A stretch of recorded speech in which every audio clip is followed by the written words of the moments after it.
The Roman Republic, with its grandeur and conquests, is often remembered for its senators, orators, and generals. Yet beneath this veneer of power and glory lay a vast population of the poor, whose daily lives were a struggle for survival. Fast forward to modern America, and while the world has changed, the plight of the poor remains a pressing issue. Although separated by centuries, the experiences of the underprivileged in both societies share striking similarities, marked by class hierarchies, limited mobility, and a constant battle for a better life.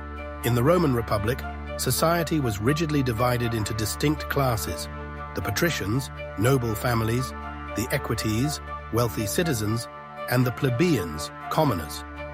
The vast majority of Romans fell into the latter category, struggling to make ends meet in a society that offered little opportunity for upward mobility. While a few plebeians could rise through military service or exceptional business acumen, the vast majority remained trapped in poverty, their lives dictated by the whims of the elite. Modern America, despite being founded on the principles of equality and the American dream, exhibits its own class stratifications. The divide between the wealthy and the poor has grown increasingly stark, with the middle class shrinking and economic mobility becoming more elusive. Just as in Rome, the poor in America face significant barriers to improving their circumstances, often due to systemic issues like limited access to quality education, healthcare, and affordable housing. The poor of Rome and modern America both gravitated toward urban centers, seeking work and a better life. In the Roman Republic, the city of Rome was a bustling metropolis, but it was also overcrowded, with poor living conditions.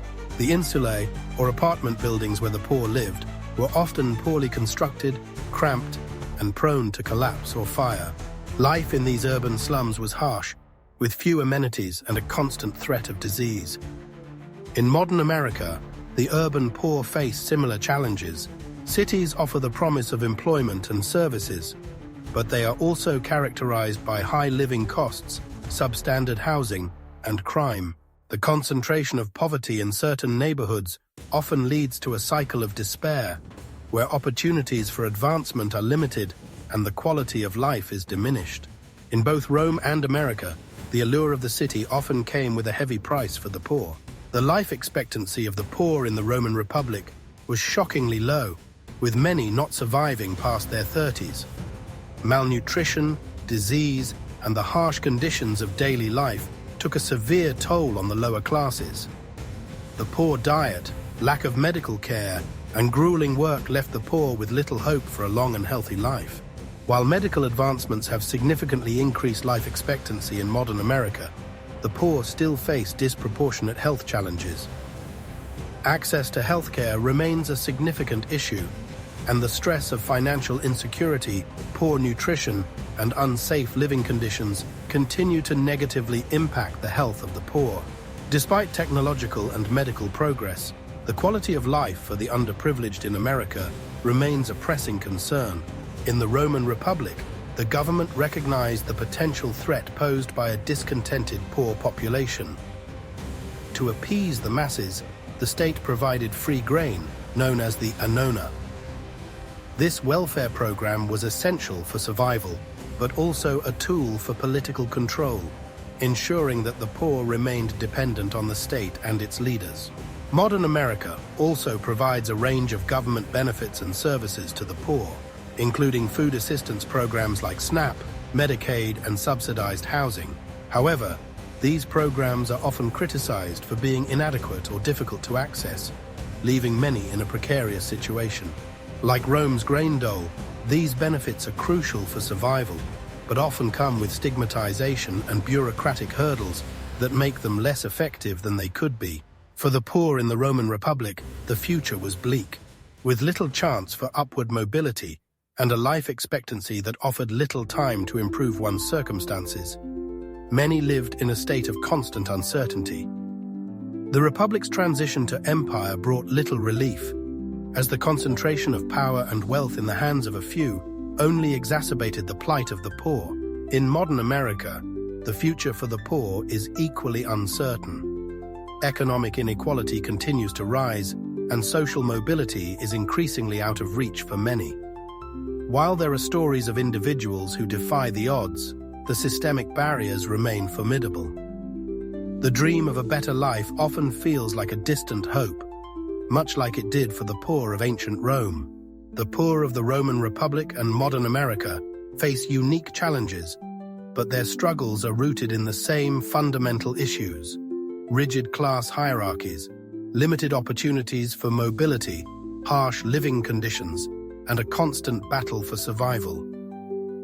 While the specifics of their lives may differ, the underlying issues remain remarkably similar. Life was, and still is, difficult for the poor.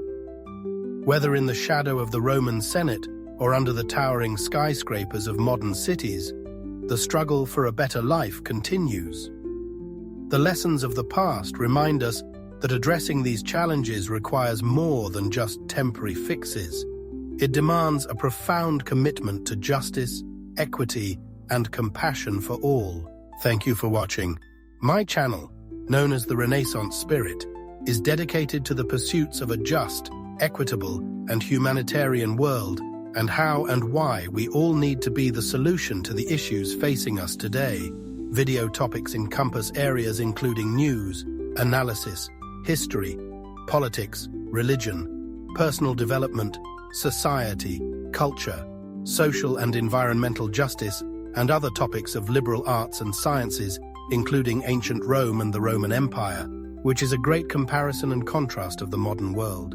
Topics perfect for the true modern and egalitarian polymath, a person with an open mind and the thirst for truth in its many forms and disciplines, a journey through knowledge, reason, and time. The Renaissance ushered in a golden age and the pursuit of knowledge both lost to time and yet to be discovered. It gave birth to the Enlightenment and the Age of Reason and the Age of Humanism, embracing truth, knowledge, and an understanding and compassion for humanity and our shared history opens up the world to each of us individually and collectively, enhancing our stewardship of the earth and our relationships with one another. Living the Renaissance spirit means engaging with history not as a distant past, but as a living dialogue, constantly informing and enriching our present. And the Renaissance spirit is a reminder of our dialogue with the future, our progeny and posterity, our legacy. Will we grant them a future free from fear of climate change and tales of the end of democracy? Will they admonish us for our sins and omissions? Or will they remember us fondly as saviors of humanity and the natural world? Please take the quiz next to see if you're a Renaissance spirit. The Renaissance spirit, more than just a philosophy or style, but a style for living, learning, growing, and thinking. Please subscribe, turn on notifications, and share. If you're looking to explore and experience life in the steps of the true masters of the Renaissance and free thinkers throughout our past, present, and future. So, dear traveler through time, let us continue this journey together, finding inspiration in the stories of those who came before us and those who come next, and forging a future guided by equality, wisdom, and compassion. Vive Renaissance Spiritus! Historia non est mortua, sed intellectus noster.